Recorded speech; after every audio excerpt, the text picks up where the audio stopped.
We are live. Welcome once again to another one of the Rainbow Push Coalition's virtual town halls organized by our dear brother, Shelly Davis.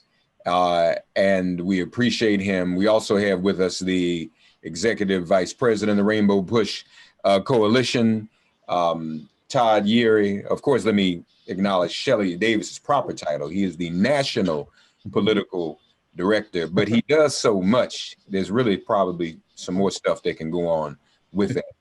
This is a town hall of elected officials. These are some very distinguished electeds. Let me say this quickly. Everybody you know who's talking about, well, I might not vote, and I don't really know, and it don't make no difference. Go get them and tell them to turn this town hall on. Because it's not just about the president, it's about people like these down ballot in state legislatures. They redraw the districts. They are the people who oversee local police departments when after they kill us, not the White House. So this is why your vote is important. So we're about to have a round table of star-studded state elected officials making a difference, and they do the hard work where the rubber meets the road. Without any hesitation, I'm gonna go right to our first elected because he's about to be out in these streets, getting folk together in Pennsylvania. Very important. He is, and you want to talk about a battleground state, folk are showing up in Pennsylvania with all kind of stuff. He's gonna tell us about that. He represents the 7th district in Pennsylvania, 20 years. He's held leadership as the senatorial Democratic chairman of the Senate Appropriations Committee. That's the money, all right? He's on the Rainbow Push board and just does so much. Our dear brother, Vincent Hughes, is here with us. Senator Vincent Hughes. Senator, God bless you, brother. I know you're about to get out there and hit the streets, man. Bless you, man. Get ready to go get me some votes. I'm beating the bushes, going into projects, going around the neighborhood, going to West Philly, North Philly, wherever I can find them, I'm going to get them, okay? Because we got to get this thing done. Yes. So what's going on? There's some militia people have been showing up there or what? Well, as you know, the very tragic murder of Walter Wallace Jr. occurred on Monday. And as you and I talked, Mark, over this last year with these uprisings that have occurred as a result of peaceful demonstrations that transform themselves into really violent occurrences, there is a clear pattern that I think we all can see, and especially if you're on the ground, you can see it real clear, all right? That some other folks are coming in. Usually they're all dressed in black, okay? And they're basically setting it off, all right? And in the short time I have, the best explanation of how they're setting it off is that on Tuesday night, a SUV was stopped, filled with dynamite and other explosive materials, which clearly had nothing to do with the assassination of Walter Wallace. Nothing to do with it, all right? And so, as we all know, because we've been doing this for a while, the phrase that has historical significance, I think, for all of us, the phrase agent provocateurs, okay, get embedded in peaceful activities, peaceful demonstrations, peaceful and appropriate protests, because the protests against the police for the murder of Walter Wallace was appropriate, but they embed themselves and then take peaceful protests and flip it into mayhem.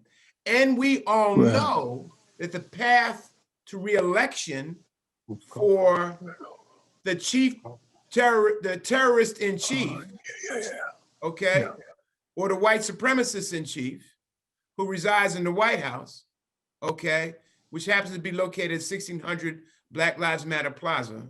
That's just for informational purposes, all right? That's right. That's right. Okay, so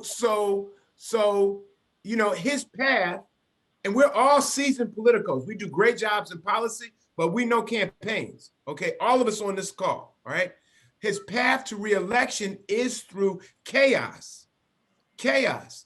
So by stoking this chaos on the ground, and as Barbara will, Armand will tell you, Mark, by stoking it in the courts as well, okay, then that is really his only path to reelection.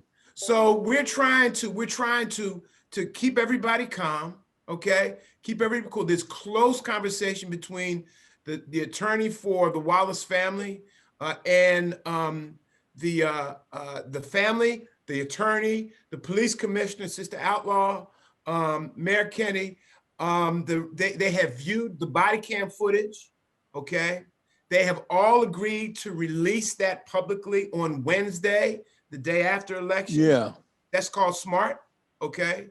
And so in this process, we're pushing forward with our election activities.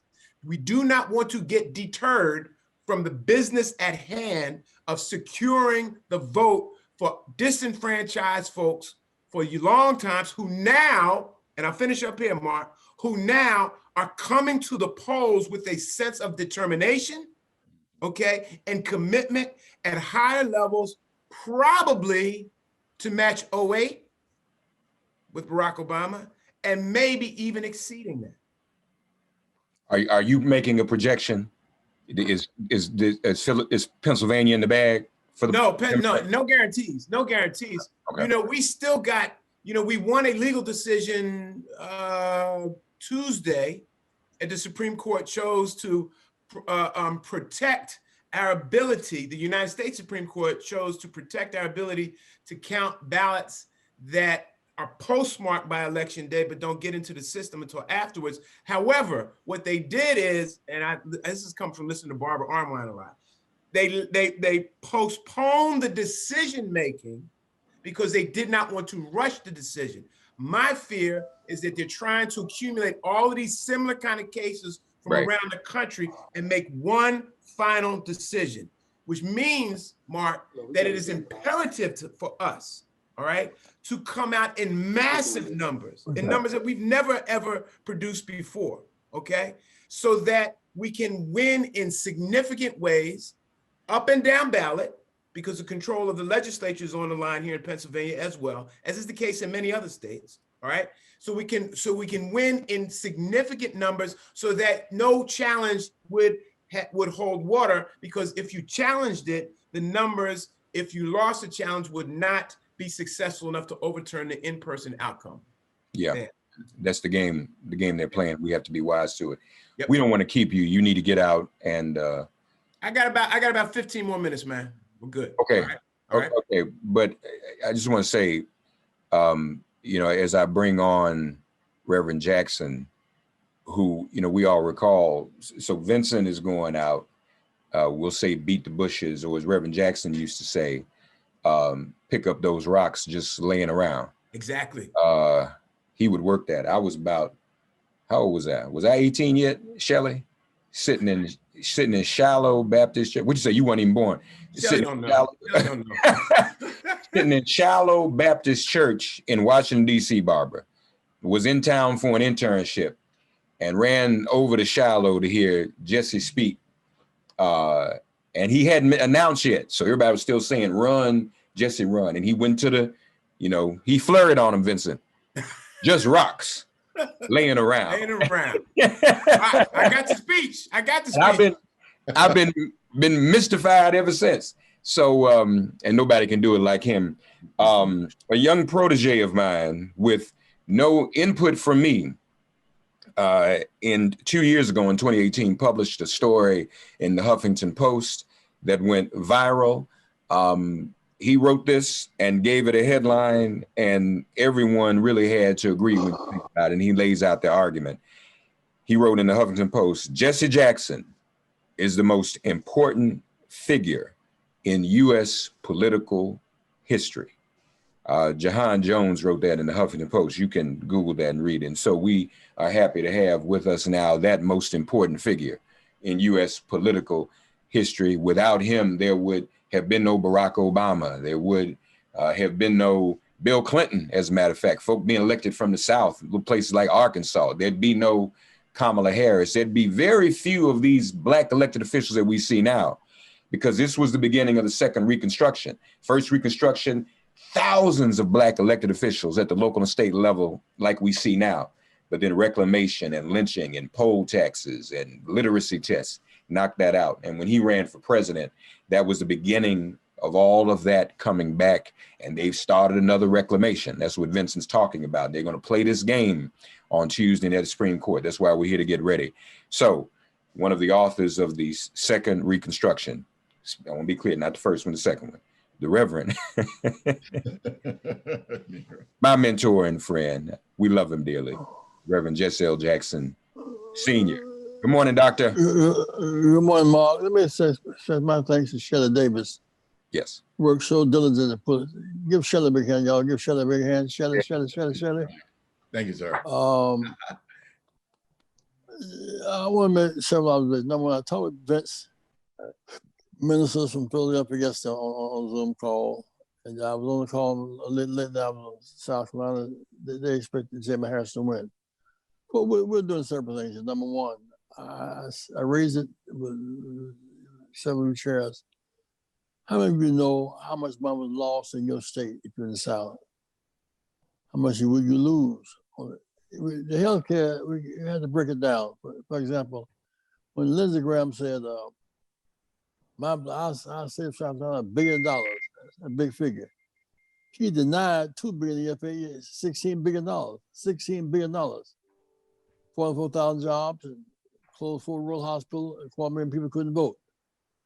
We break it down. In every southern state, we lost money, more uninsured people lost jobs, and closed rural hospitals.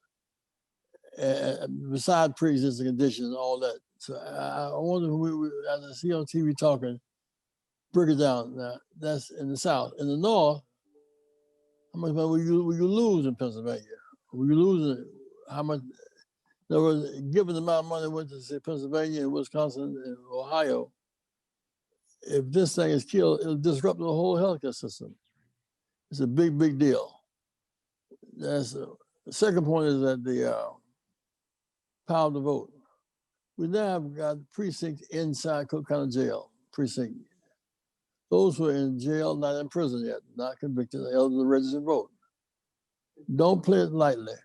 I remember those kids and met the sheriff. Sheriffs, in fact, can open up those jails. We got made a state legislature here. Now, how should we vote? I said, well, you have the right to vote.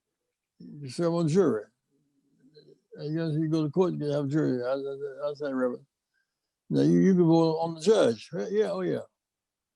State's attorney, attorney general, state reps, Congress. Before I even got to the Biden part, I mean, bottom up. Why should I vote? I'm 18 years old. Well, I should vote because I want Pell Grants. I want a job that pays. I want my family to be stable. We're gonna make a different kind of argument, I think. Thirdly, I think that the campaign so far has not done enough use of the allies. I saw television about them. Not even moving young blacks and browns in Miami. Why the hell LeBron James and Wayne walk to the community? That's a connection. I don't see enough use of those top athletes in the world with us, the John legends of the world. It's just Biden and Trump. I tell you, some of those stages should have more of us on the stage for identification purposes. Said my last point will be this. We focus a lot on Wisconsin, Michigan, and Pennsylvania. On the radio in Pennsylvania tomorrow and Sunday, Monday, and Tuesday. And maybe go up to Wisconsin over to Michigan for a minute. I'm trying to avoid COVID-19. On the other hand, while the big states, it was Pennsylvania, Wisconsin, and Michigan. We can win Mississippi, y'all. My guess when Mississippi changed everything. It changed the whole character of the South. Yeah. I guess Mike Esper can win, y'all, with the River Monarch and all off, and Georgia can win. And Jamie Harrison and South Carolina can win. I'm focusing now on those three southern states, South Carolina, Georgia, and Mississippi. Yeah. And you got an extra $1, MikeEsper.com. Have a little much you said. Mike Espy. We have the numbers. He 20% black vote, 20% white vote, 8% black vote. He wins. The numbers are there. We can win Mississippi. Now, the campaigns ignored it. Who wins that night? Everybody run to Mississippi. He can win. The Jewish combination of Orloff and River Warnock has a great combination. Great alliance. He took Purdue to the woodshed that night, didn't he? He ate him alive. And Amy McGrath in Kentucky. And McGrath in Kentucky, Peters in Michigan, and the South, Mississippi, Alabama, and Georgia. That's my focus on. If I can help you in any way, particularly on radio between 9 Monday night, radio. Thank you, Mark, and thank you, Shelley, and everybody. Who was on the phone? Tell me, please. You want to do roll call, Shelley? You muted, Shelley. Shelley. Reverend, we have State Senator Vincent Hughes. We have Sister Barbara Arnwine. We have Commissioner Rodney Ellis. We have Senator Paul Lowe out of North Carolina. We have Representative Billy Mitchell. We have Senator Gail Davenport. We have Representative Reginald Bowling of Arizona. And we have Dr. Yuri, Dr. Jeanette Wilson. And am I missing? Oh, and we have Sister Myers, Lakeisha Myers. And the Georgia Black State Legislative Chair, she's going to join us, Karen Bennett. She'll be joining shortly. Is Bishop on yet? Bishop Grant? Is Bishop? No, I don't see him yet, Reverend. He's deeply immersed in Waukegan and Kenosha and Milwaukee. He's thoroughly into that, guys. Right. Also, is in press on the phone? I sent the information out, but I've not gotten any responses back yet. Also to Suzanne Malveaux. Okay, buddy. Yeah. I'm sorry. Thank you very much for letting me share. No, let you. We let you do anything. You let us. You know, touch the hem of your garment. What you talking about? I would just make a humble recommendation, though, Reverend, in your good offices, as we talk about Mike Espy. The Democratic Senatorial Campaign Committee would not fund Mike Espy because they didn't think he had a chance in Mississippi. Mike just needs 3% more of the vote that he got in the runoff to win Mississippi. Yeah. And that's as big. If you elect a Mississippian to the Senate for the first time since Reconstruction, that's as big as electing the first Black president historically. So Reverend is right. Change the character of the whole South. That's right. The South changes. That's right. So, folks, you got. We lose to races. It's an impact already. You don't have any more big campaigns because you can't run bigger and win anymore. Right.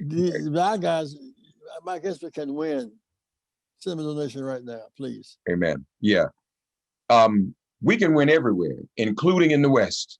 What about Arizona, y'all? And it's a big battleground state. We have a state representative here with us. Arizona only has 3 Black members of the state house.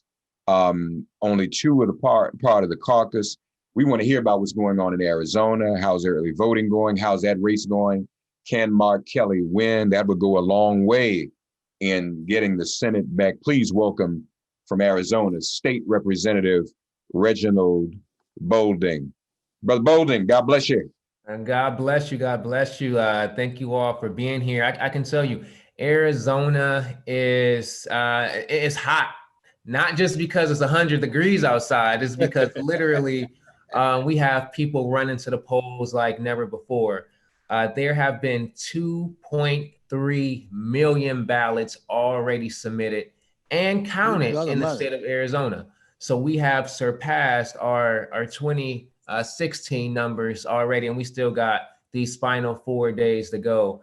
And what we know here in Arizona is we went from literally 2010 being known as the state of hate to now in a battleground state 10 years later. And that is because of sustained effort to, register folks, to let them know the importance of the election. And contrary to popular belief, there are Black people in Arizona, and we are turning out like never before, up and down the state. And, when I first was elected in 2015 in Arizona, I was the only member of the Black caucus. In every single cycle, what we've seen is a new member coming this year. We not only have an opportunity to take the state, but we also have take the state with regards to turning the state blue, winning the U.S. Senate race. But we are literally 1 seat away from flipping the Arizona House and 2 seats away from flipping the Arizona Senate. So, Arizona is absolutely in play like it has never been before. And we are excited. We truly believe that as you are seeing across not only the South, the East Coast, the West, you are seeing people fed up with the rhetoric that we've seen from the White House, because not only what's happening with COVID is irresponsible, but it is literally costing our folks to lose their life. And Arizona at one point, Phoenix at one point became the biggest hot spot in the world because we had a governor that was following behind President Trump and trying to appease him, which put folks in jeopardy. So, we're fired up and we're ready to go. The question for you, because Vincent Hughes has raised our antenna on this. What's the situation with mail-in balloting in Arizona? Do you all count those ballots as some states do when they come in, or do they have to wait to be counted on election day and putting you all in jeopardy like everyone else, or what the Supreme Court might do? So that's a good question. And one thing that's important to know is that Arizona has been doing mail-in ballots for almost 30 years. So when we have, rhetoric from my colleagues who say, well, mail-in ballots, something's up, it's fraud, we sit back and we say, you were elected because mail-in ballots. So 80% of all ballots in Arizona are mail-in. And what we did in the legislature 2 years ago is we passed the law that said that we can actually start tabulating these ballots 2 weeks before election day. So on election day, those 2.3 million, it'll be probably closer to 3 million ballots will have already been counted. So we have 14 days before the election day to start counting those ballots. Good. So I'd be safe. Mark, yes. Yes. Let me say, I'm so grateful Arizona speaking up. One thing we're doing as we develop our approach, your moral authority is bigger than your moral authority is bigger than your numbers. So when Black Lives Matter really hit, some towns all white people march because our moral authority is bigger than just our numbers. But the other thing the candidates are doing so smartly, with Black hope and white fears, unfounded fears. And candidate can inspire Blacks' hope and Browns' hopes, relieve whites unfounded. It feels unfounded. And part of the reaction is based on fear of retribution, fear of this. So I'm glad to see you developing the skill set to deal on the one hand with, so you don't sacrifice Black hopes to deal with white fear, or vice versa. You're on a thin line between Black hopes and white fear. When white fear walls come down and Black hopes rise up, we progressives win. Thank you very much. Amen. Thank you, Senator. We appreciate you. Don't go far. Y'all want to go to North Carolina? We're happy now. Mark, yes. Can I just throw in here, because I'm going to have to check off what Yes, sir. the good representative just said. It needs to be highlighted. Arizona legislature could flip red to blue with just one, I think I counted 3 seats. I think I heard the brother say 3 seats, okay? Pennsylvania, out of 253 seats, 4 in the Senate, 9 in the House, that could flip very easily, all right? And it's happening like that all across the country, Mark. And I need folks to pay attention to this, okay? As we got many legislators on the call right here who are in these states that are fighting these down ballot races. Funding for education comes at the state level. Right. Criminal justice reform is relevant in the federal level, but it is outsized, more important than anywhere else at the state level, okay? The implementation of the Affordable Care Act happened at the state level, okay? We implemented it in Pennsylvania. 1.1 million people got health insurance, all right? So it is, I need folks who are paying attention to do not forget the down ballot races, okay? The same sure that we have at the top of the ticket should be applied down the ticket, because likely the Republican candidates who our Democrats are running against are co-signers of Trump and have been silent throughout this whole 4 years in this process. And the policy, as Reverend Jackson always reminds us, the policies that we've got to turn our anger into action to have most impact at the state level, and we could change things dramatically. If we flip the Senate, I become the majority chairman of the Appropriations Committee or something higher. Reverend Jackson, I'm gonna leave on this one, Mark. You remember this one. Reverend Jackson told us, okay? All right, go out in the deep waters, okay? Always choose to take your boat out into the deep waters, all right? Because you deserve to have the opportunity to serve there. So with that, I'm gonna go. Vincent, before we leave, I want to thank you. Yesterday, Vincent had a meeting on Zoom call with the largest ministers and activists in Philadelphia. Zooming, I wish I could be in person, but you come more Zooming than you do flying. Let's hook up with Pittsburgh and Harrisburg and Altoona as well. A statewide call for Pennsylvania. Because you take, for example, the reason why Trump didn't pass the Stop Affordable Care Act, more white benefit than blacks. So they hit Affordable Care, and people didn't know the difference. The treatment they got from white people, that's why they didn't kill it when they're in the House and sitting in the White House. That's why they didn't kick back. So I'm saying that's why bringing it down in terms of the amount of money the state loses, jobs it loses, rural hospitals. In your place, Appalachian, Allegheny Mountains, all the rural hospitals all over the hills will close down, right? Exactly. Please call me this afternoon, okay, buddy? Yes, sir. Please call me today. Sir. I gotta go get me some votes, Pastor. Thank you. Thanks, everybody. Senator. Good to see you, Mark. Good to see you. Yeah, talk to you later. Bless you. Bless you. Right. State Senator Paul Lowe Jr. Hello.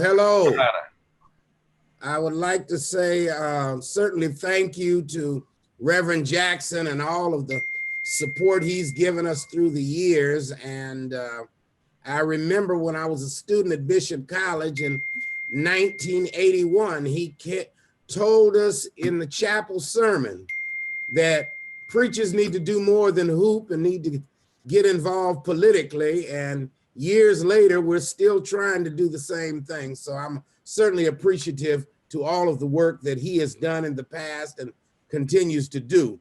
And back in those years, we took Dallas County when he was running. So we are happy to be a part of this. In North Carolina, the action is in the General Assembly. That's what can change what happens in North Carolina. We have 2 seats. If we flip them in the Senate will be back in control, which will mean, yes, some of us will be holding chairmanships of rules, chairmanships of finance, chairmanships of appropriations and education and healthcare, which will be huge. Also, it will mean that we will be able to accept Medicaid expansion, which has been held up by the Republicans ever since I've been in the legislature for the last 5 years. So we've got some real work we're going to be able to do. And we have to, I can't echo enough that the down ballot races are what's important, certainly in our state, in terms of changing the political ecosystem of our state so that we can get more things done for poor people, more things done for Black and brown people. So that's what we're fighting. Well, but it's even truer in the census here too. Yes, sir. Yes, sir. You determine the makeup of districts. Yes, sir. The census count makes it more important to be down ballot. Much more important, and I think that those are the things that we're trying to get through. A lot of people just want to look on the national or federal races, but it's those down ballot races, and it's your legislature which deals with voting rights. It's your legislature which deals with healthcare. It's your legislature which deals with all of these things that a lot of times we see folks protesting about, but they're kind of pointing their fingers at the wrong place and using some of their energy needs to be rechanneled.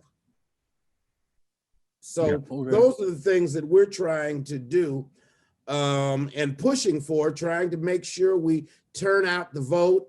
Even with COVID in my district, in 32nd district, we're still having to do some old-fashioned get out the vote methods where you do lit drops, where you knock on doors. Instead of shaking hands, you wave from the curve, but you let people know that, hey, it's important, they must get out and vote if we're going to turn things around. Look, what we do to help in North Carolina?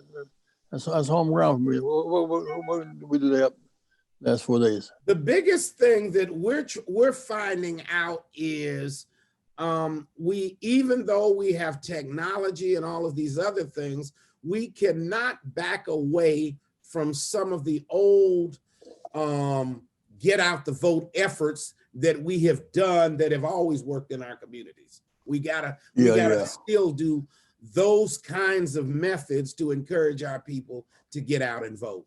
One of the things that I'm concerned with is we had so much energy during the summer months with the protest and these kinds of things.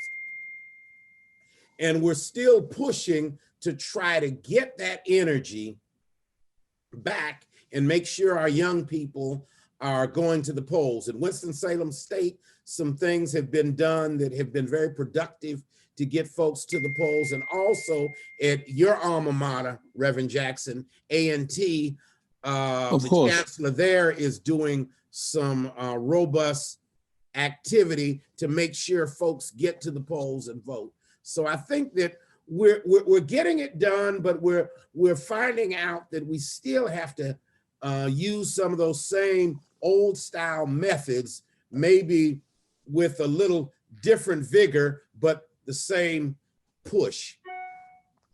Yes, sir. All right. All right. Thank you, Senator Lowe. We appreciate your report as well. Rodney Ellis, Harris County. How you doing, Doctor? I'm doing well. Thank you, Mark. Commissioner Ellis, what's going on in your neck of the woods? Well, we're getting a lot of attention from Harris County, Houston over turnout. It's a big county, almost 5 million people. So population, larger than 24 states in the country. And so far, we had about 1.4 million people who have voted in Harris County. That includes Houston and a number of much smaller cities. We only had 1.2 million people to vote in the presidential general election 4 years ago. Now, that's the good news. Bad news is there's still 1 million people out there. So for these last few days, a lot of money has been spent in Texas. Senator Harris was here. This is the first time a vice presidential Democratic nominee has been to Houston since Lloyd Bentsen was on the ticket as vice president. He was going home when he came through. So there's a lot of excitement. The challenge is going to be to keep our Black numbers up, increase our Hispanic numbers, and get a decent percent of the white educated voters. So Trump has not come in. He was worried. Senator Cruz suggested that he come in. Ted Cruz was worried about it. We may get the state house back. Democrats control Harris County now. Latina is our county judge, presides over my 5-person governing body of the county, former sheriff. So you have 2 Hispanics and African American that are now the governing majority of Harris County, and we're doing some great things. We invested about $30 million into this election in Harris County. A lot of it was CARES money, about 27 million, which is CARES money. And then some of the high tech people invested money, donated it to the county for turnout. So it's really exciting. If this state were to go blue, John Cornyn has a serious race. Nationally, about $26 million came in for MJ Hager. She beat my former colleague in the state Senate, Senator Royce West. But we're doing as much as we can to get her there. She was not my first choice, but she's clearly the best choice. It would send a message to them. We're going to try to hold on to our congressional seats. Republicans have spent a lot of money trying to get a Black member of Congress in the U.S. House from Texas. And so they're going after one incumbent, spending a lot of money on a young African-American male running against Sheila Jackson Lee, of all people, just goo gobs of money. But look, all of the challenges that the Republicans put in our way to try to shut down early voting, there'll still be issues that may arise trying to challenge some of these ballots. I'm confident that we're in good shape. But look, something exciting is happening here.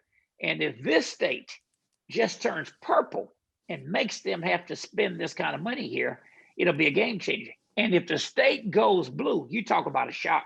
And look, a lot of the credit goes to you, Reverend Jackson.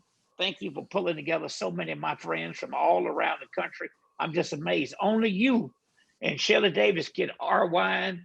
Reginald, I remember when you first became a state legislator, you showed up active with the Black Caucus. Oh, Billy Mitchell, Reverend, only you could pull us together. And it's good for us to communicate, to stay in touch with one another. I run the Black Caucus of county officials. And on this level, after 26 years in the Senate, I'm just amazed at how much stuff on the county level can be done. And we're working closely with my former colleagues in state legislatures around the country. You know, on the county level, we control that county jail, which is the largest mental health ward for everybody in the country. So, Reverend, I'm just glad you pulled us together. I'm here anytime you need me. Look, I put you on the radio, by the way. I just did some cutting and pasting. Right. All those in jail not eligible to vote. Yes, and they are. You get a precinct there. We got one very close. We didn't get it there, but we're going to try it. A million young Blacks and our children in these jails, 18 and 22, they'll vote our way too. Reverend, what y'all did in Chicago with that, to have them voting in the jail was amazing. And we tried. I think we might have gotten it done had it not been for COVID. But we do have a very active mail-in ballot program for folks who are in jail. We're going to try next cycle to put us a polling place to follow Cook County, as you all did in Chicago.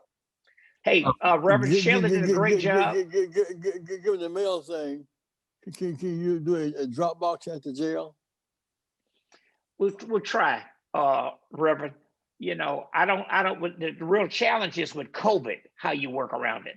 And look, when the legislature goes in session, a drop box at the jail. Yeah. I'll look into it. Reverend, I want to give a shout out to Shelley. He's doing a great job, man. I'm here now. Shelley, I may come off and come back on because I got to run to an event. I want to get on my phone. All right. Thanks for joining us, Senator. Thank you. Rodney, before you go, yes, sir. On the mail, you all still have like one drop box per county. Is that still the case? In Harris, yes. The governor took us to court. We had about 12 of them. You know, I did my drop off. Now, this is a huge place. I mean, Harris County is the size of Rhode Island, one drop box. And let me tell you, instead of people being just ticked off, they did something about it. That's why you got 1.4 million people who've already voted. You know, million left, but 1.4 million, that's 200,000 more than we had vote in the presidential race last time. You know, it used to be we had to go to court to get the right to vote. Now these folks are spending that time and resources and the state's money, taking us to court, Billy Mitchell, Taken away from you. Lakeisha, to keep us from getting the right to vote. So just last thing, and Paul, I'm gonna come back to you because I failed to ask you this. Are your mail-in ballots counted as they come in, or it all happens on Tuesday night too? We'll know very quickly because it's all automated. So they're counting them as they go. We will know when the polls close who won or lost mail-in balloting in Harris County. Every county does not do that. Every county does. Good. No, every county does not. Good. It's up to the county clerk. Okay, because We did a 24-hour voting thing too, by the way. Opened about that. 12 of them. You know, Common was here yesterday. Bumby was here. My wife went over there to vote at midnight. And look, 10,000 people voted between 7 o'clock at night and 7 the next morning. We made it fun. You got me? So people are excited and they're out there doing something. So we tried some innovative stuff deep in the heart of Texas. You would not have thought it would happen. Now, if we go blue, I want you to call and say we were geniuses down here. But it meant a lot for Kamala Harris to come through here last night, by the way. Yeah, I know it did. Thank you, Rodney. And I know you're going to get in the car. Paulo, I was remiss in asking you that question. What's the mail-in ballot? I'm going to just go back for a quick second, Shelley. I'm sorry, just to get it on the record. Good. Paul, what's the mail-in situation in North Carolina? Do you all count as they come in, or what? They're going to start counting on election day, and it must be postmarked on election day. But you still got 9 days after the election that those mail-in ballots will be counted. Good. So we're in the same situation, I guess, as Pennsylvania on this. Good. All right. It looks like Kavanaugh and them want to shut that down now. They're going to go to, I think one thing we can be sure of, they're going to go to court Tuesday, Reverend, and say any mail-in ballots not counted at midnight are invalidated for the first time in history. So, you know, we're going to have some real fights, I think. Yeah. All right. The National Black Caucus of State Legislators is here today as well, represented by the president from Georgia, State Representative Billy Mitchell. God Almighty, Mitchell. Billy. Hey, certainly good to be with you. And as the incoming president, Reverend Mark, let me just first of all start off by thanking so many on this call who certainly supported me and enabled me to be in this position. Certainly couldn't be here without their support. I'm sorry, Vincent and Rodney have left already, because I wanted them to hear that personal thank you for sure. But we live in some interesting times. Georgia is a battle state for sure. The 7 days preceding the election, we've had 2 visits from Kamala Harris, a visit from Joe Biden. Kamala's husband has been here 4 times. Dr. Jill Biden has been here 3 times. It's getting to the point where it's unenjoyable to turn on your TV or your radio, because that's all we hear is political advertising. We're the only state in the nation that has 2 U.S. Senate seats that are up. The people are inspired and excited. We're seeing some things that I haven't seen in my political lifetime happening in this state.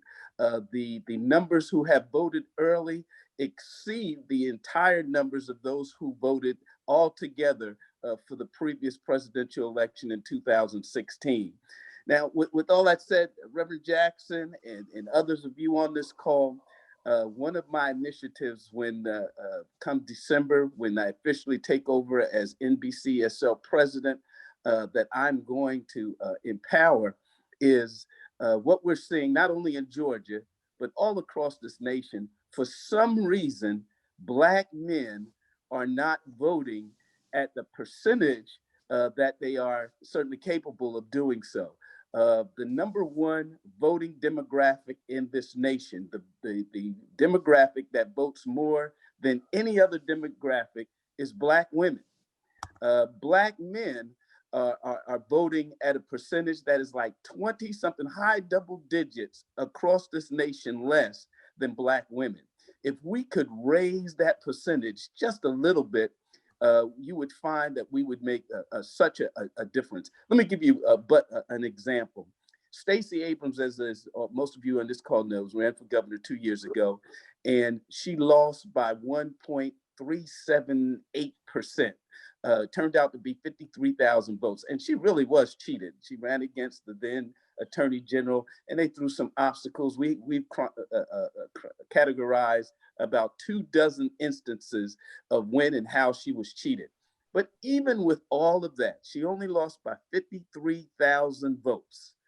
I represent a county called DeKalb County, and Senator Gail Davenport is on the call as well. She represents a portion of that, a bastion of Democratic votes. As a matter of fact, DeKalb County is the second most affluent county in the nation for African Americans, only exceeded by Prince George's County. And I like to tell my colleagues from Maryland that their wealth is predicated on government jobs, where at DeKalb County, it is business ownership. But in any event, I digress.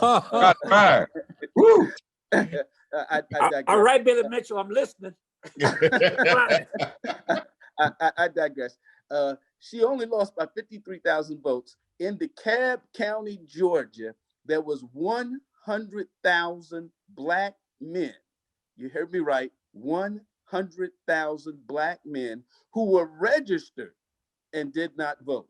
And that's just one of 159 counties. We have a number of urban counties around the state in the same way. So I'm going to impanel a commission to discover why Black men are not voting. And then we're going to attack the symptoms and put in place some kind of program where we can motivate Black men to vote. I suggest to you that had Black men in DeKalb County voted at 50%, we would have Stacey Abrams as our governor to this day. So we have some challenges.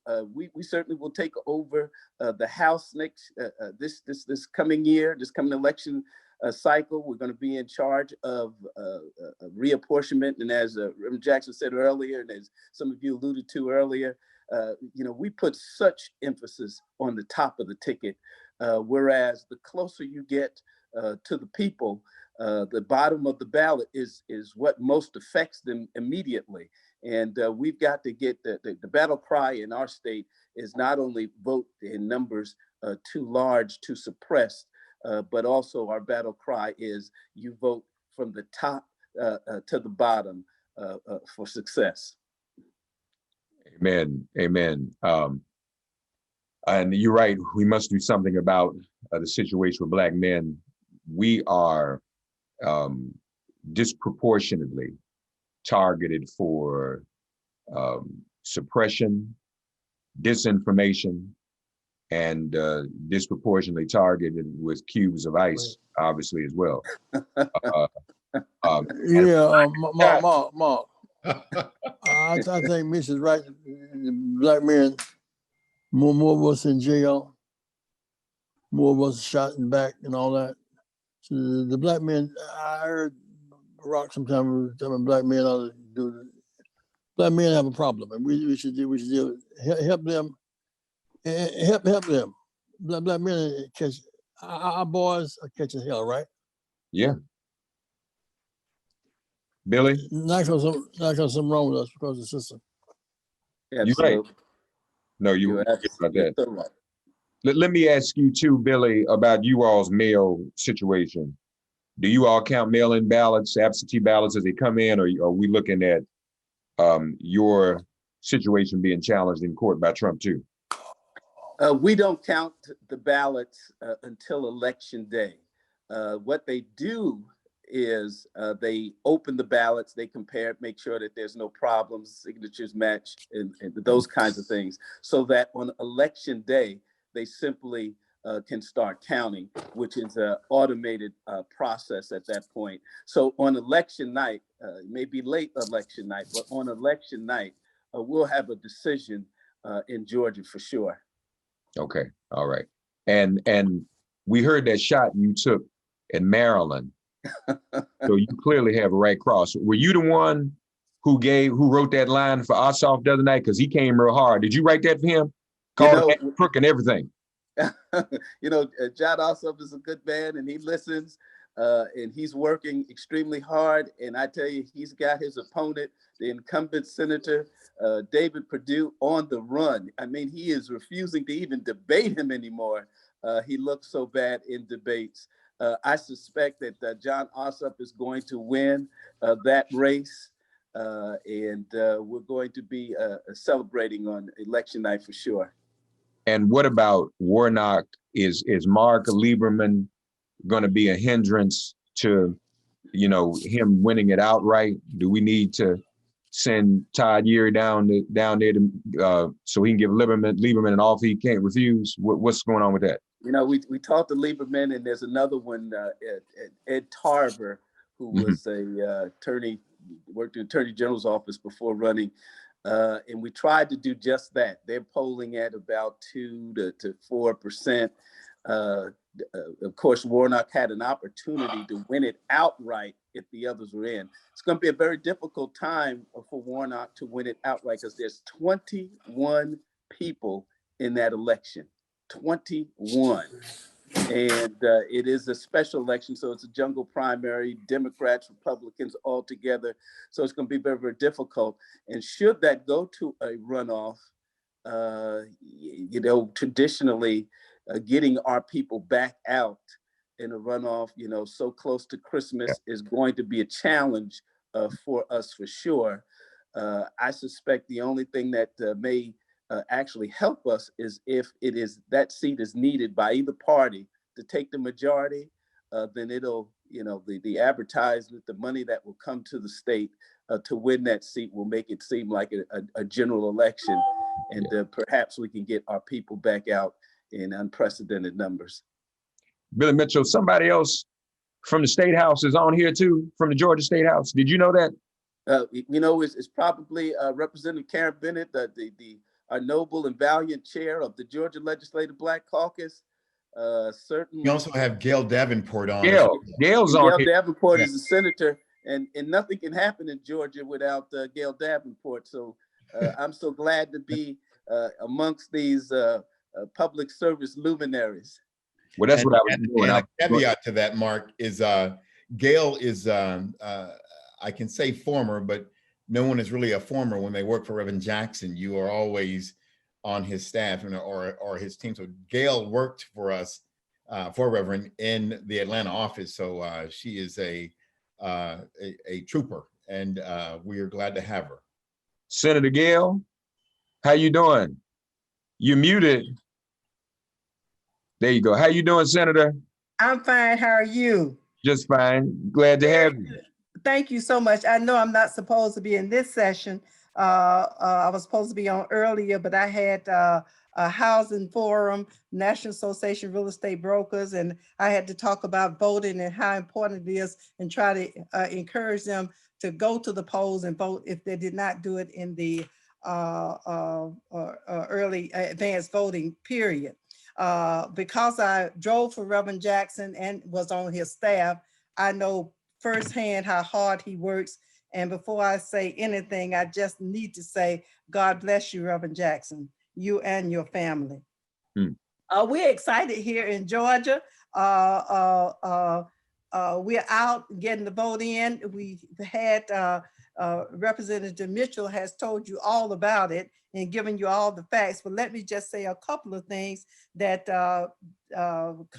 Senator Harris has been here a couple of times, and of course, Mrs. Biden has been here, but President Biden was here the other day, and we were so glad he was here making his stop in Georgia. But before he came to Atlanta, what is important is that he went to Warm Springs, Georgia, where President Franklin Delano Roosevelt was in Warm Springs because he had polio. He went to Warm Springs. So I think he died there. And when Vice President Biden was here for the debate, and that night, because my mother was at that time 93 years old, he said, "Where is she?" I said, "She's at home this time of night." So he called her. And once he called her, she told all the retired teachers. So these people, the retired teachers, he knows who votes. So all these retired teachers and all these seniors have said, "Hey, we are still with Joe Biden. No matter what happens, we with him." So when he came the other day here in Georgia and went to Warm Springs, my mother, who's 94 now, said, Joe Biden came to Georgia, and when he came, he had something to say, because she remembered when President Roosevelt died, all the people there, people just cried and everything back in, I guess, 1940, whatever. They said then people were just crying, and she was a student at Clark College, walking to school every day in Atlanta. So the people are excited about it. Our seniors are excited about it. You know, I always try to get, in my election, try to get Black men to the polls. If they're not going, I say go to the polls, try to get everyone to the polls. But a lot of times, you all know that I focus on Black women, because in my district, that's who votes, seniors vote. I try my best to get young people there. And this week, when Vice President Biden came to Atlanta, Reverend Warnock was there, and also John Ossoff. I talked to both of them. But before Reverend Warnock went to Atlanta to that rally, he was in Jonesboro with Common, the rapper, at the Slugger Vegan, trying to get the young people to vote. And that's what has happened. When you have some rappers out there for Trump, you also have some rappers for Vice President Biden. They understand this political process, and they are in tune to it, and they can get the word out to the young people. So we're excited about all of that. I'm just so excited. We have one of the organizations, NACA, has about 100 vans that they had rolling, with 15 passenger vans, that they're taking people to the polls to vote. And we see that, and we are encouraging, in the ministers group here in Clayton County and in Jonesboro, we're encouraging the ministers in the pulpits virtually this week, and those who are doing it in the parking lots, to encourage and to talk from the pulpit. Go to the polls and vote. If you did not vote early voting, go vote. Give them this number, this voter protection number. If they have any problems, we put that out on the airwaves. Of course, I'm in the Democratic district. I generally don't have Republican opposition. We feel real good about it, because over the years, Reverend Jesse Jackson has sent out robocalls for me. I'm so appreciative. Reverend Dr. Joseph Lowry, Ambassador Young. So all of that has helped over the years. So now what we have to do is make sure that people vote at the top of the ticket and all the way down. So all the way down the ballot, we're encouraging people to vote. We know that Reverend Warnock can win this seat, and we know also that John Ossoff can win this seat. We've been on that team since the beginning, and we're working hard to get them going. A lot of ministers know Reverend Warnock. He has been to the county speaking at the King's celebration and all of that. And we're sending out emails and calling them and asking them to do that, and asking them to give them some money. Now, Reverend Jackson said this morning, go on the line and give Mike Espy some money. And that's exactly what I'm going to do, and call some other people to do that. We know we Harris some money because I'm so tired of what's his name? The man that's running against him. Lady G, that's what he calls himself. Well, whatever his name is. But anyway, when Reverend Jackson said, give Mike Espy some money, and that's what we're going to do. We're going to give him every dime we can spare to do that. But, you know, we always believe in direct action, and always believe in giving people, going to them directly. Because of COVID, we can't do that. But we on Zoom calls, we're doing everything we can to get the vote out. So we thank you so much for allowing me to be on, especially not in my session. I was just supposed to give a minute. I think Shelley said in opening remarks, and I've taken about 5. But thank you so much, Karen Bennett, so able, and our new president of the National Representative Billy Mitchell, who are going to take back the House, but we're going to flip some of our seats in the Georgia State Senate this time. And a lot of those people, we know that Ed Tarver was a state senator, worked with us, but he understands that Reverend Warnock has a good chance of winning the seat. And I think that he's going to prevail. Thank you so much. God bless you, Reverend Jackson. Thank you, Senator. Greatly appreciate that. Senator Davenport, y'all have a saying down there in that vote for Warnock and vote your ass off. Isn't that what they said? I didn't cuss y'all. Y'all didn't hear what I said. Some of y'all ain't paying attention. I said vote your ass off. That's how you say it. That's how you say it, right, Billy? That's it. Okay. That's what I'm talking about. Yeah. No, you all doing great work. Y'all, if we can't win and get Georgia and Mississippi, that's us. Yeah. And South Carolina, as quiet as it's kept. So at least those states, we got to do that. And very important work that's going on in Georgia. And we hope and pray that pulls out. Spread the word, everyone. Everybody knows somebody. Be sure they outvote. Mark. Mark. Yes. The trick me is playing on us, I was working out. As any black Democrats take it for granted. Well, hell, we ought to, you don't take yourself for granted. 60 blacks in Congress, 4 Latinos, 25 Asian Americans, and 2 the Republicans take whites for granted. I mean, it tells a choice. We were voting right second. We had Humphrey and Peter as our allies. We chose the party. The Jefferson Davis Democrats became Greenwood Republicans. We became Kennedy Johnson Democrats. Take us for granted. The 19 black judges in Harris County take us for granted. Black men say, no, it's not a fact. It's a Southern portion, Barbara. It's a syllogism. We must take that one on, okay? It's we're discouraging young blacks. I'm not taking it for granted. Well, the fact of the matter is, you're not being taken for granted. Yeah.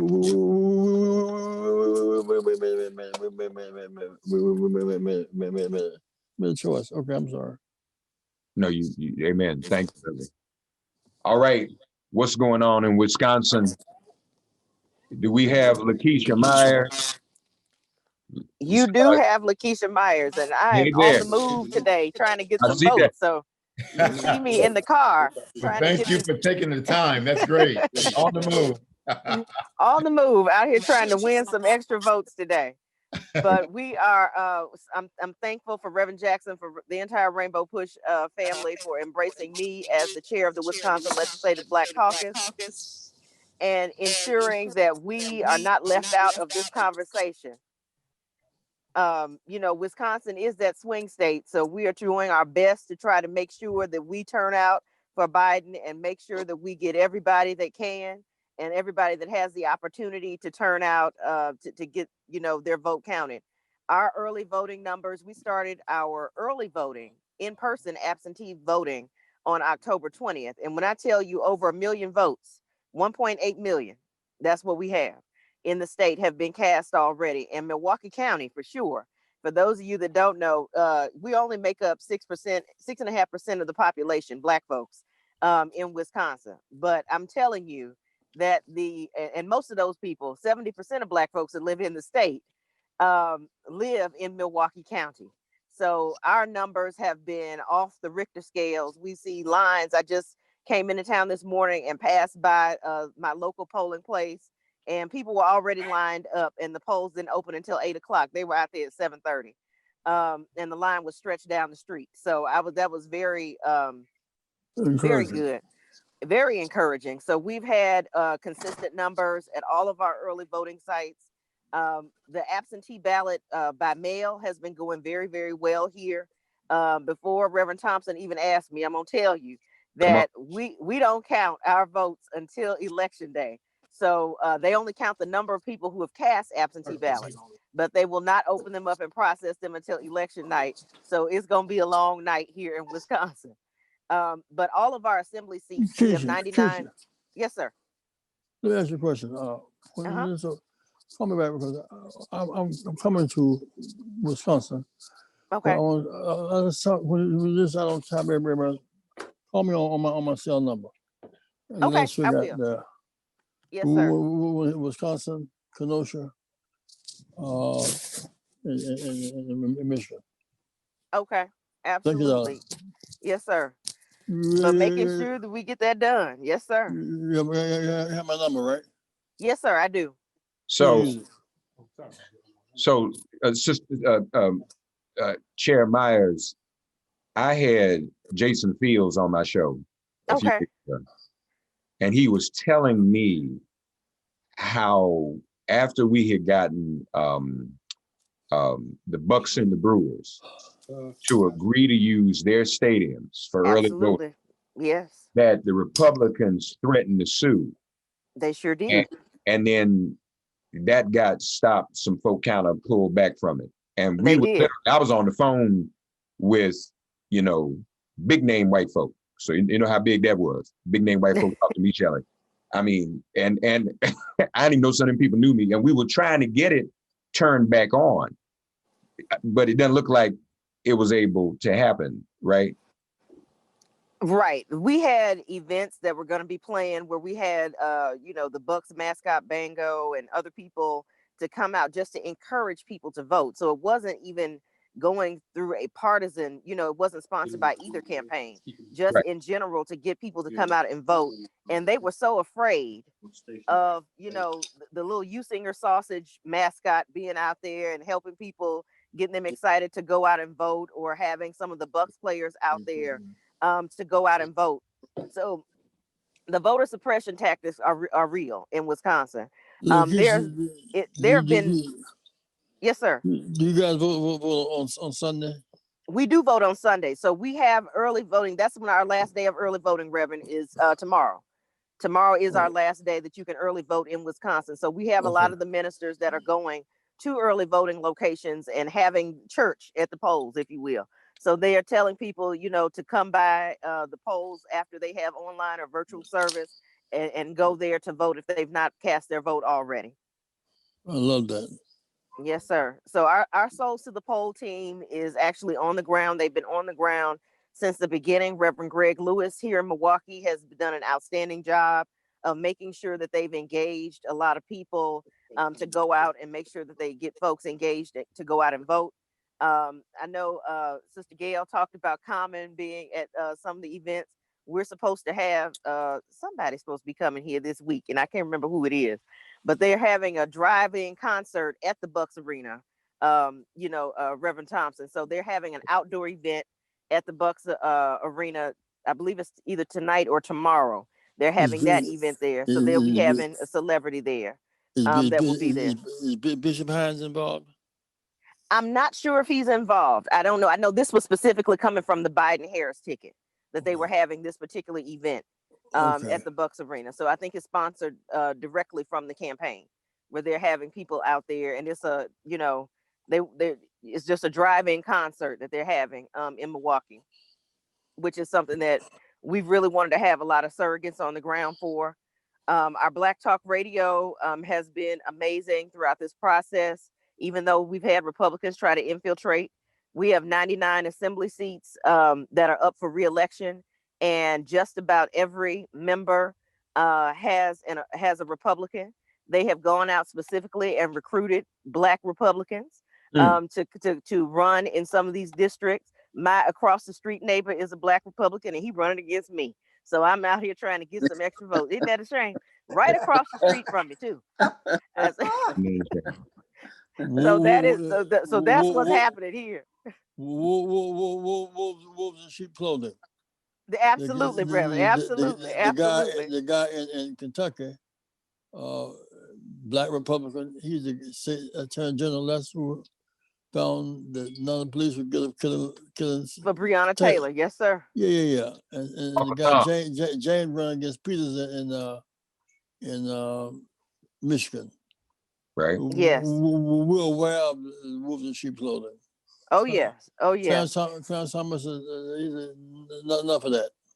That's absolutely, right. Absolutely. And I think a lot of this, people are not, silly. They know what's going on, and they know who has been there for them. You have people like you talked about Jason Fields. Even though Jason, is not running again in this particular election, we have good people to replace, folks that are retiring. So we're doing the due diligence out on the ground and trying to make sure these things happen. We have one of the youngest state legislators in the country, Kalen Haywood, the second, who is here in Milwaukee. He got elected when he was 19 2 years ago. So he has really been trying to push the youth vote and making sure that all those college students get engaged and make sure that they, were able to vote, and going on each of these college campuses that we have here in Milwaukee and making sure he engages with those young people to make sure that they get out and vote. I'm working, the AKAs, the Deltas, and the Links, making sure that they have been instrumental in getting, their collective groups to go out and vote, and also working on the ground with some of our underrepresented populations. If you think about our turnout in 2016, 20,000 Black folks stayed home in Milwaukee. 20,000 people decided to stay home because they said they wanted to vote for none of the above. And we understand what the implication of that was. So we are really trying to push turnout. And it's been people who said, you know what, I sat out 2016, or I didn't vote for president in 2016, but I understand how that, was a vote for Trump, basically. So they are out. CNN was out here just yesterday making sure that they interviewed people who didn't vote the last time. And they were adamant that they needed to make sure their vote counted this time because they cannot endure 4 more years of this. So this is something that I think people, they woke up and smelled the coffee and realized that we are only, a couple steps removed from carrying cotton sacks again if we keep on with this president that we have now. So I know that these are things that we are very worried about here in Wisconsin. Those who didn't vote, who are getting back out there now, does that include a substantial number of Black men? Yes. Now, I will tell you, I'm still concerned about that demographic because we have, they've been pushing a lot on Black Talk Radio with Republicans specifically on WNOV here in Milwaukee. They have eked out at least an hour every day of airtime, excuse me, where it is just straight talk to Black men trying to get them to vote for Trump. They opened up a Republican Party office on Martin Luther King Drive and have been trying to get people to change, and go and vote for Trump. Now, I know there will be some that do that, but we've also tried to counter that by having a lot of different programming for African-American men in the barbershops here in Milwaukee. G's Clippers is one of the formidable barbershops that we have here. He's done a lot with the Biden-Harris ticket, making sure that he's had conversations in the barbershop, giving free haircuts for voter registration, making sure that everything happens. So we've been doing a lot here to try to counterbalance counter what they're saying. And people are doing that. Letitia, the major argument is that Biden voted for the crime bill. Let's give that a minute. And Reverend, it's been a lot of people who wasn't even born in 1994 talking about they're not going to vote. These young people who wasn't even around. There was though. Lynn Byers, basketball player, was killed. He died. Yes, sir. Son number one. He was Lynn Byers and Larry Bird versus Scottie Pippen and Michael Jordan. Mm-hmm. Big deal. He died in that crack. Yeah. Tip O'Neill passed a bill in 10 days. Exactly. In that same season, Clinton ran 100,000 more police. Mm-hmm. And stretch out. That's part of it, I think. The Black Caucus supported Biden in that. Mm-hmm. Oh yeah, absolutely, and that's what I've been telling people too. That's right. So he just do something. Exactly, it was a response. it was a reaction, and we should deal with the fact that, man, he didn't just step out Mark and do something. I opposed him. I was because I sensed that there was a certain danger in getting that much, but it's not personal. I'm gonna get to use an article Schiller has, I think, lays out. I mean, the kind of thing that Maynard Jackson and Marion Barry said about crackheads was awful. I mean, it was at the time. Oh yeah, that's right. It was a different time, and it was not treated as though it was a health addiction. Right. Whereas we see the response for opioid addiction today. Yeah, and the same thing is that Clarence Thomas had a lot of black support too. Argument was at least he's black. But he'll change. I knew when he called his sister welfare queen for helping his mother and tried to destroy EOC was no good. But the fact that I mean, NBA, most black professionals went along with Clarence Thomas. So I mean, people get amnesia by I want to get on the radio sometime. Absolutely, because affordable health care is something we need come from black Democrats. Yeah. That's true. A lot of the other things that people don't realize, if you were talking about the 94 crime bill, it wasn't all tailored specifically to drug legislation. This was an incentivized plan as well for states to come behind the crime bill and to do other things that made it worse. So when you look at some of the things that made it worse, like in Wisconsin, we passed truth in sentencing. So that was a part of the incentivization. We built a new supermax prison after the 94 crime bill, but that was all done by the state legislature. So when you have the state legislature coming behind you to do things on top of federal legislation, that's what people don't get. And that's the nuance that that is often lost in that conversation. In the federal bill, there was also, drug diversion programs that were also funded from that 94 crime bill, which also helped when you have the DARE program going into schools. I remember when I was a kid, we had DARE, and the police officers would come into the school and tell us, this is what this looks like, and this is what you need to look out for, and just say no, all of that kind of stuff. So there was also those types of programming that was available there. The Violence Against Women's Act and some of the things that happened in the bill also dealt with funding for battered women's shelters and things like that. So everything in there was not bad. Trump pardoned 8 blacks and 43 whites. 8 and 43. And 300 judges all white. So that's right. We have to have our ammunition to fight this madness. Oh yes, absolutely. We appreciate you, Lakeisha Myers, and thank you for that update. We know you out there beating those bushes. Good luck to you. We won't keep you. I know this is very important. I don't know if Cookie is running against you. Let us know. We need to send Todd Yeager to see him too. Send him to go see him. I tell you where he's staying. The address. All right. Got another version of Todd. We have Bishop Grant in that area that can actually do it. That's right. Yeah, Bishop Grant will come to my rescue. So that's right. So if y'all don't see Bishop Grant and Todd Yeager, he's on actually. He's on. No, but what I'm saying, Shelley, if the public don't see them for a few days, it's because we sent them a couple of missions to handle things for us. I just want to say one thing, Reverend, and forgive me, in terms of history and amnesia.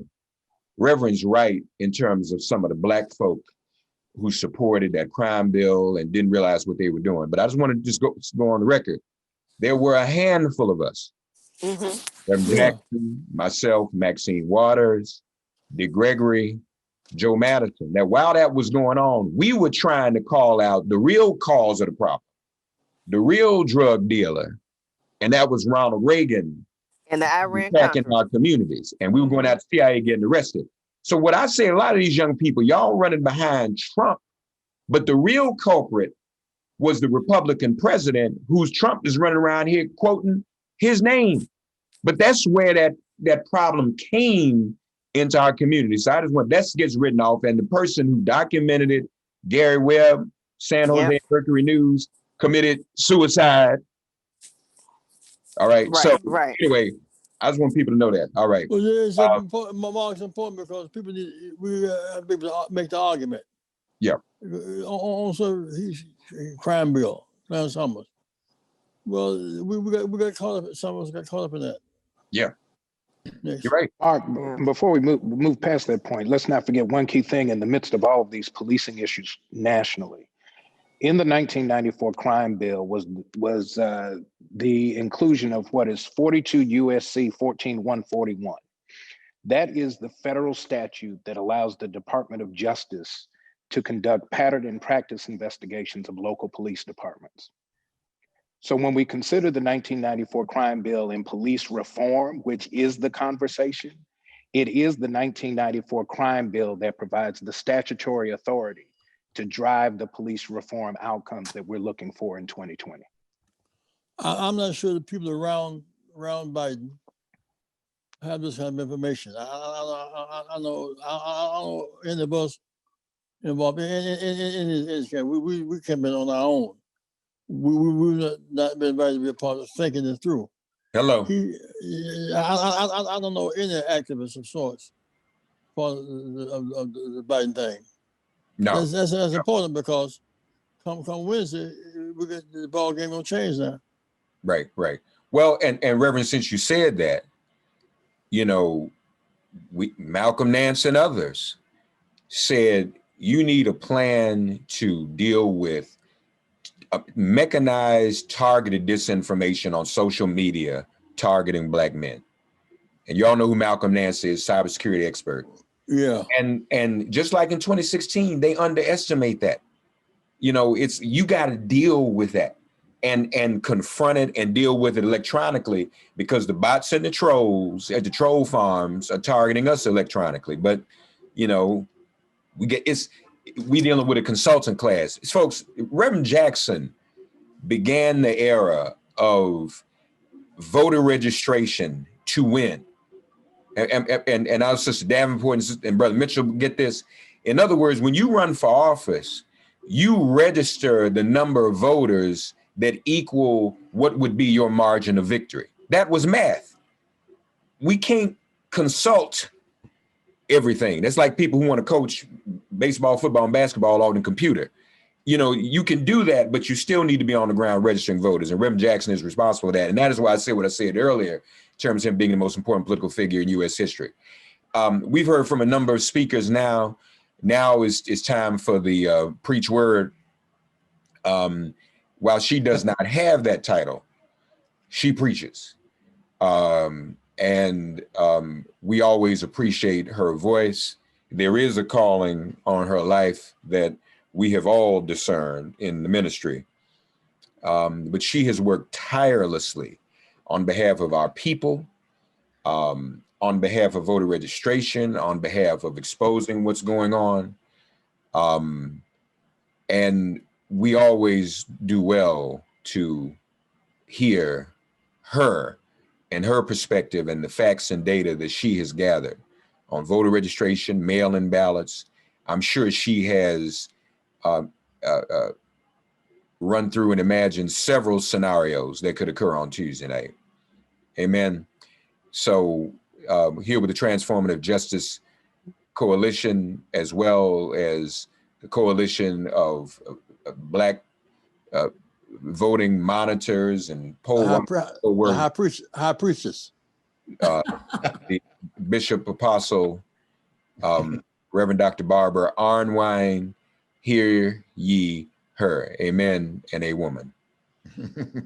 Well, thank you. Good morning, everyone. Good morning, Reverend Jackson. Hey, girl. Oh, we love you. Thank you so much for continuing to do this amazing, amazing leadership. And thank you, Shelley, and everyone, Mark, and what a great, great, great team this has been today. I want to just go back to the question Mark's been raising about the Supreme Court. Here's what every voter needs to know. As of Wednesday, there were 37 million mail-in ballots, absentee ballots that had not been returned, 37 million. Now we know that number has gone down, but that still means as we talk right now, there are millions of unreturned absentee vote by mail ballots. The number one thing people need to know in all the states where early voting is closing today, and for all the states where you still have, drop boxes, etc., we need you to return those ballots ASAP, because what the issue will be before the court is, were those ballots received on November 3rd? That's the legal issue. The legal issue is, did everyone get their ballots in by November 3rd? Lord help. That is any ballot that arrives after November 3rd, they're going to try to cancel them out as inappropriate, illegitimate, too late ballots. That's the issue before the court. I want everybody to be very clear what the court is considering. And that's why our message, our drumbeat, our constant pounding on every communication mechanism we have has to be to people to get those ballots in now. Don't mail them. Do not put them in the mail. There's no way they're going to get there on time. You must take them to a drop box, take them to a polling site, or take them to your board of elections. You have three options. Barbara. Yes. Can somebody, for example, the senior citizen home, can somebody take to the drop box, take drop box to Depends on their state. Depends on their state. In Maryland, they encourage what's called ballot harvesting. You can collect ballots for anybody and turn them in. But in other states, that's illegal. In some states, there's a limit of 10, 3, whatever. So it depends on your state law. But the most urgent thing is to get them in. We must. People don't understand how urgent this is, because that's what Kavanaugh talked about. That's what Alito has talked about. That's what Thomas has talked about, is, are those ballots received? There are 28 states in the United States that says that if your ballot is not received, and you notice I said received, folks, not postmarked. They don't care about your postmark. They don't care when it's postmarked. They only care about, is it in the hands of election officials? Not in the hand of election officials by November 3rd. It's not counted. Now let's get it clear. Also, I got to break it down, folks. Break it down. In some states, you must have it in by close of business. I'm not talking about no midnight. This is not taxes, folks. It's not postmarked, and it's not taxes. It's not midnight. It is by close of business. You want to make sure your ballot's in. In some states, it's 7 o'clock. Some states it's 6 o'clock. Some states it's 5 o'clock. Some states it's 8 o'clock. You just want to get it in by COB. Close of business on Tuesday at the latest. Don't wait. Do it now. Don't be talking about, I'm gonna. Do it now. That's what we got to do. I just want us to be clear what's at stake. We have, there is so much evilness going on. They have invalidated 14,000 ballots in Florida alone because they said that people forgot to sign the outside flap. Folks, always sign the outside return envelope. Don't forget to do that. I know it's confusing. The language is terrible on there. It's not clear that they want you to sign that, but you must sign it. The other thing we got to make sure people know is that on these states where they're talking about exact signature match, that's also knocking out a lot of voters.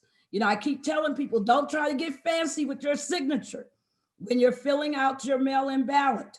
Use your regular signature. Don't try to do your John Hancock with a lot of curly cues. No, your normal signature. The other thing we got to tell people, and people are making this mistake too, don't put more than your one ballot in your one return envelope. We know you love your husband and your wife, We know you love your children, but you only should put your ballot in your envelope. Oh, my, my. That's all you return. One envelope per person as designated. So these are the mistakes that are happening out there. And in all evil Miami-Dade, they've been talking about, oh, what's wrong with Miami-Dade? The turnout is low, so and so on. Have you seen the reports from last night? Have you seen the video of the post office showing that there's mail with ballots that have been sitting there for a week, 7 days? 7,000. 7 for weeks, just sitting there, not processed, not moved. This is the evilness that we're up against. That's why we got to be on this. Don't put anything in that mail. Don't do it, folks. Don't do it. I don't care what your state tells you. Don't do it. Turn it in. Dropbox, polling site, Board of Elections. Right now, that's our imperative. There are things we can do really strongly. We only win if votes are received and counted. Doesn't matter what the polls say. Polls don't vote, people vote. You have to do your job right now. That means all of us listening have to call our relatives. We got to call and check on them because a lot of them are sitting up there saying, well, I'm gonna do this on Monday, or I might do it on Tuesday. No, we want them to do it now and give them rides, help them to get this done. These are our imperatives. These are the things. Pastors. From the pulpit, you got to say these things to people tomorrow. This is your message. This is the sermon that is required. Todd, you hear this, Todd? Yes, Reverend, I do hear it. Todd's taking notes for his sermon for tomorrow. This has to be the top sermon notes tomorrow. Voters are confused. I don't blame them.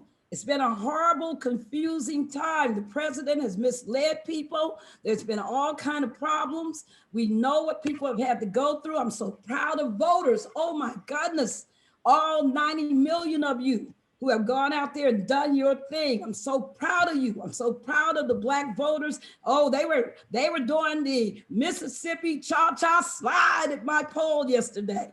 They were doing it. You know, I'm so proud of people for turning out in record numbers, standing for hours in line. But one thing we're saying is that we created a new program, Reverend, and Todd Yeary has been so helpful. And that is we created what we call Clergy to the polls. You can, and we're saying to all the ministers, we don't care what your faith is in the sense of your representation for this program.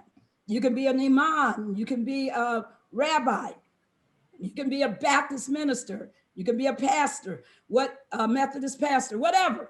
We're saying we need you at the polls throughout this country because we know that there are 50,000 mercenaries being deployed on Monday and Tuesday at the polls to disrupt.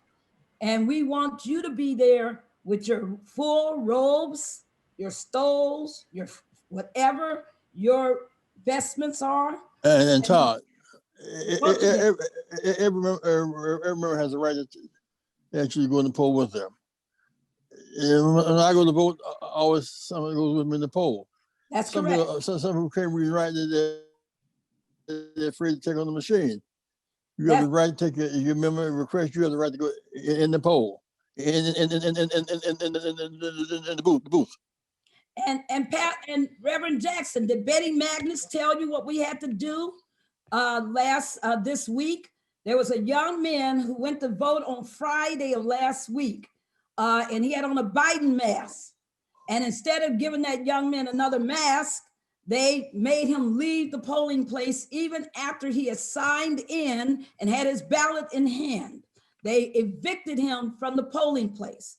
Betty Magnus raised this issue on our nightly calls. We're having nightly calls of activists, organizers, legislators, everybody, every night at 6 o'clock.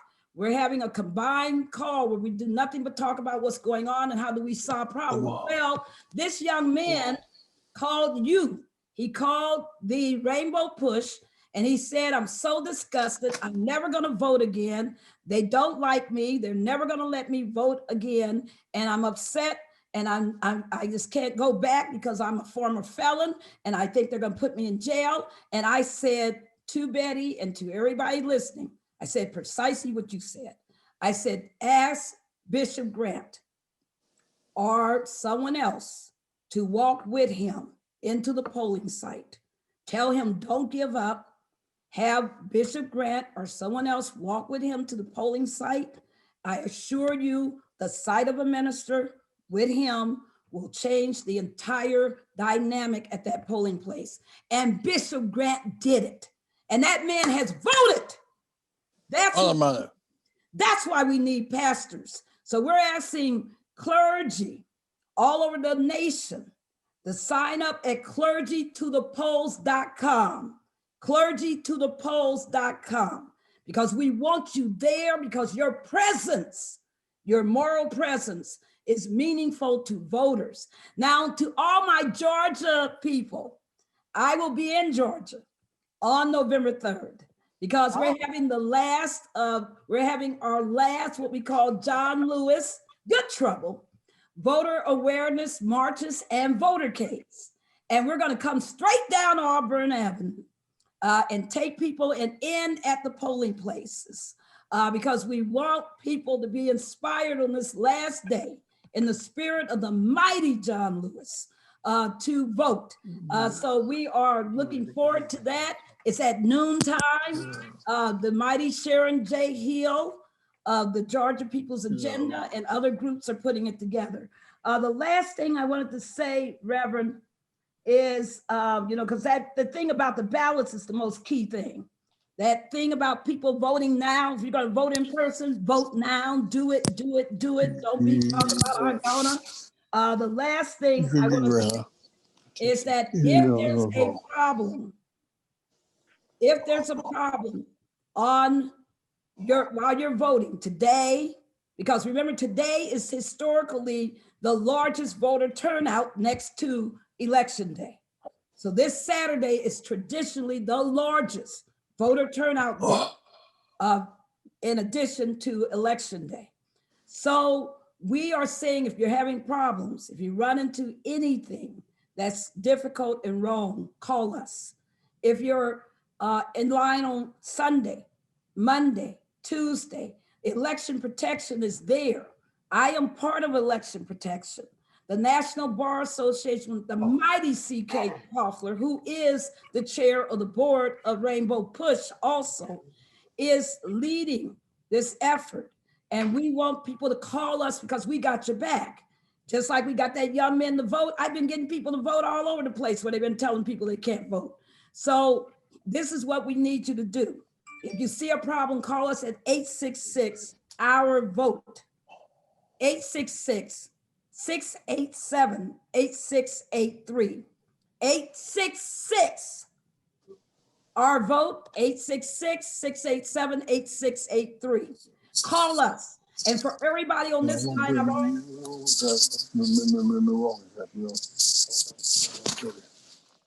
Did she freeze? Or is it my phone?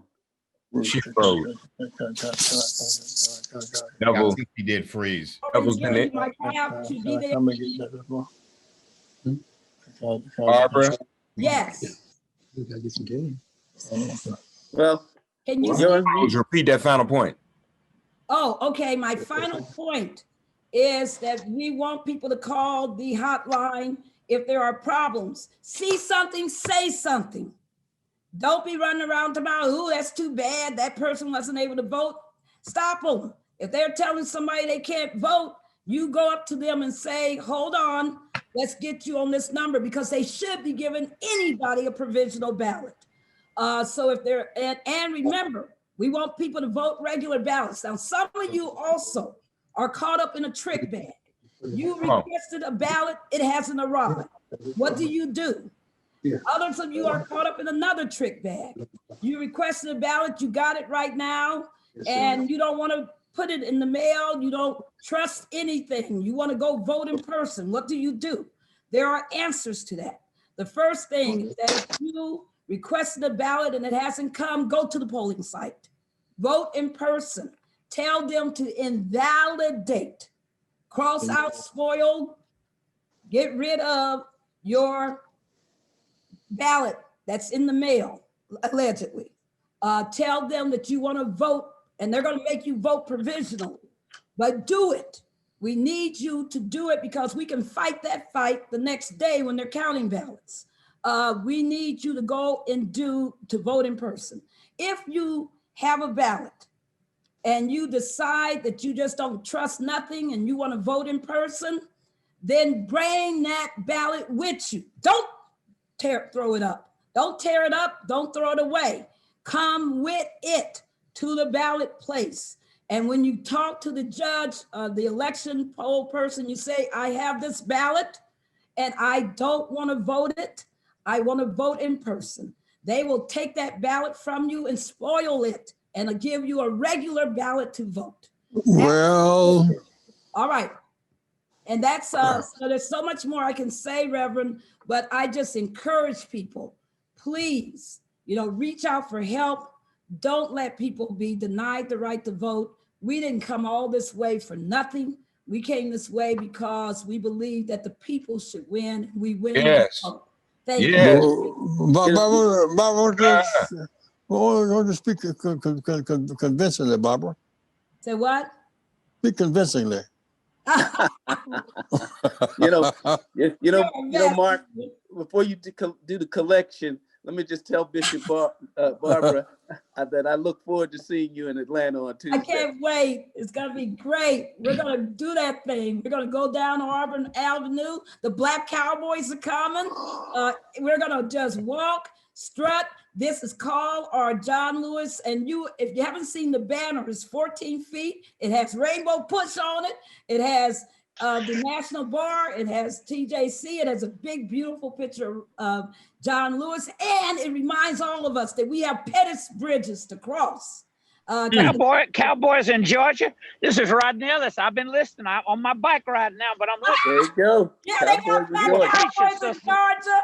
Hey, guess what, Rodney? They got them in Wisconsin too. And so the Black Cowboys are going to be going out with us on November 3rd around the country. We're going to launch marches again in Washington, D.C., Philadelphia, you name it. We're going to be all over the country, every time zone at 12 o'clock. We're going to kick off these marches to the polls because we want to remind people that this is about all of us. Nobody is a voter by themselves. It's a democratic process that requires everybody. We all, you somebody, sister. Reverend, I'm sure glad you pulled us together, man. I guess, I don't know if I can even do my bike ride today. Tell Jonathan I got the clothes on, but I might just cancel it. Yeah. Good to see you, Roger. All right. You shower with your clothes on.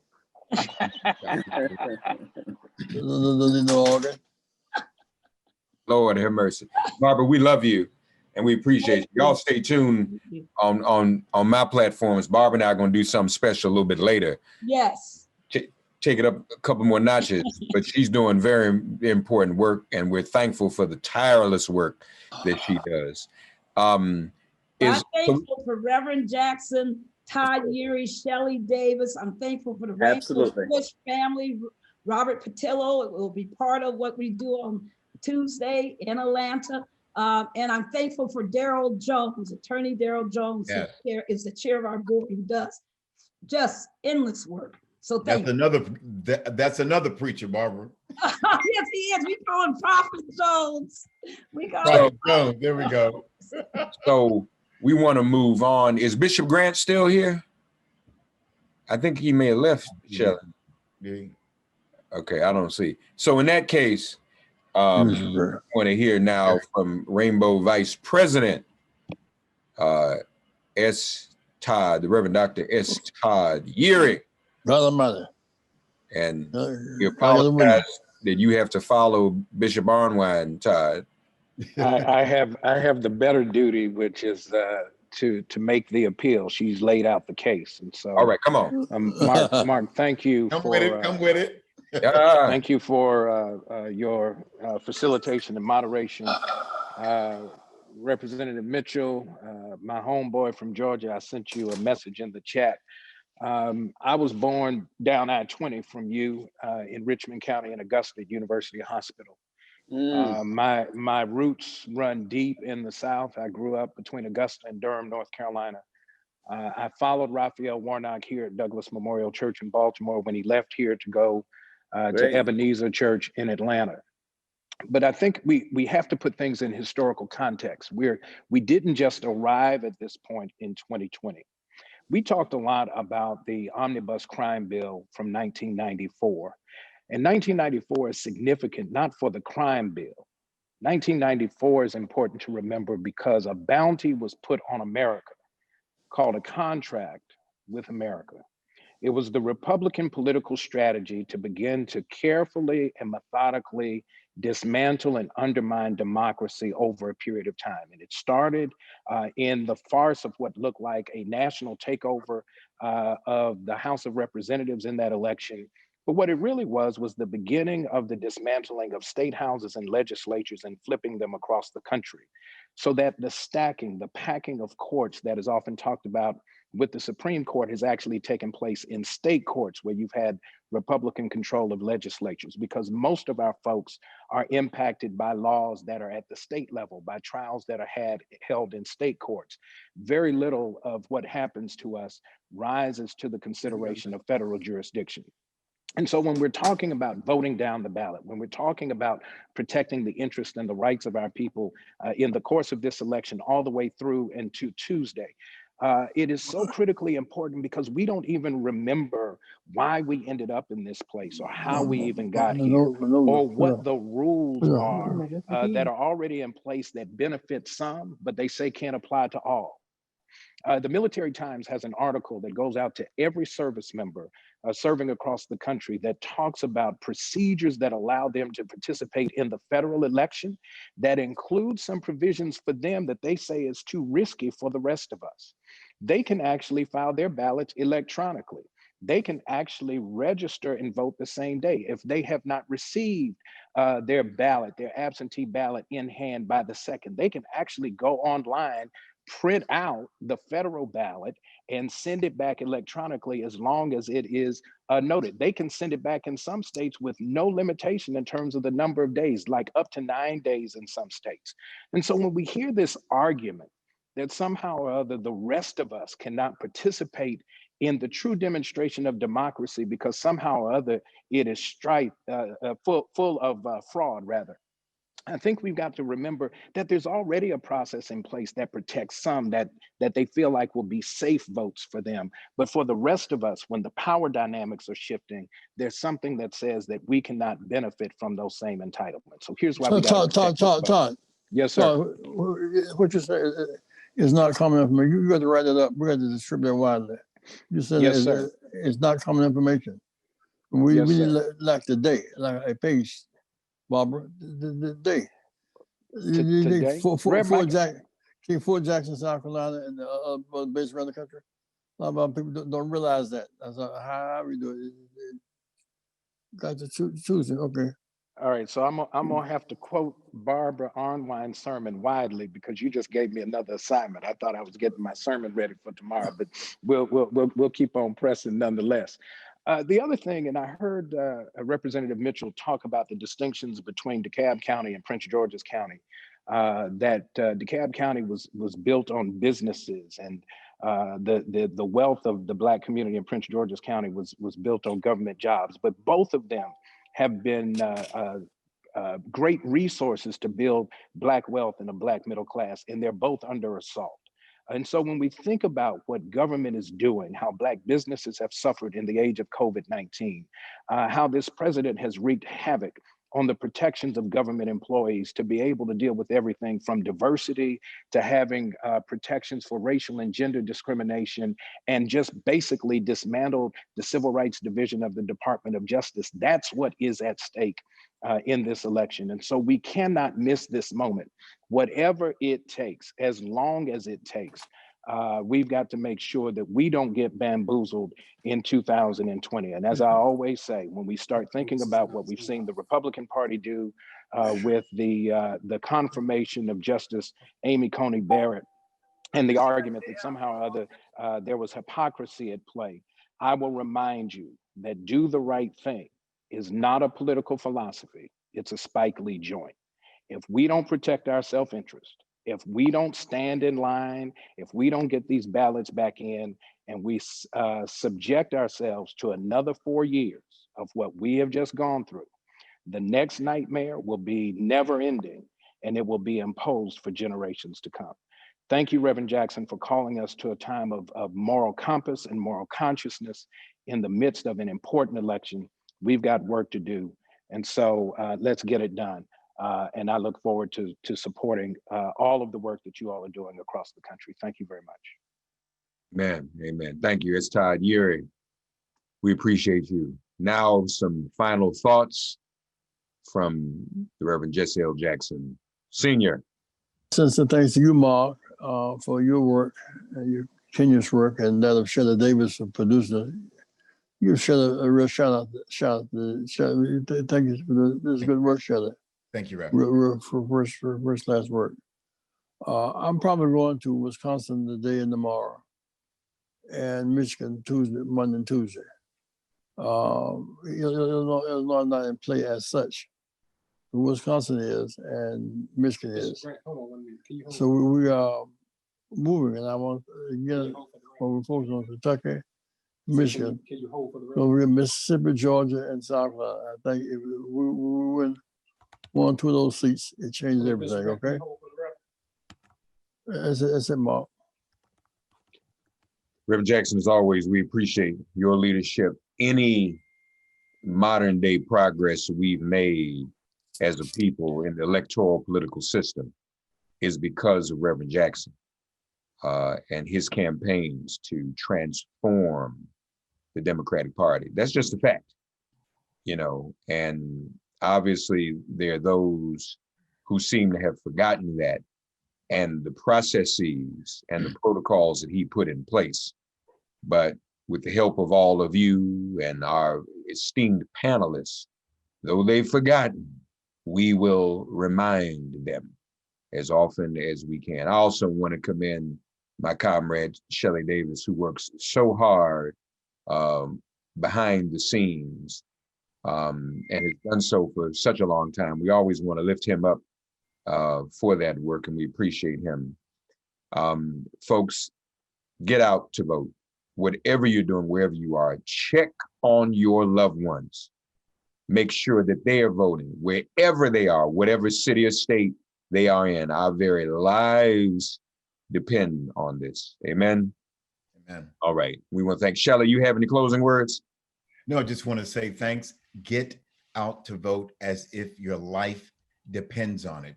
It's so vital. It's so critical that we do that. So thanks to everyone from Gail to Billy to Todd to Barbara. Mark, thank you for always filling in and making it work and putting the glue together to make it happen. And above all, Reverend Jackson, none of us would be here if it weren't for you. So we thank you, we applaud you, and we just thank you for all the work that you've done and continue to do. So let's go out and get them and make this a victorious election on November the 3rd. Thanks, Mark. Amen. God bless everybody.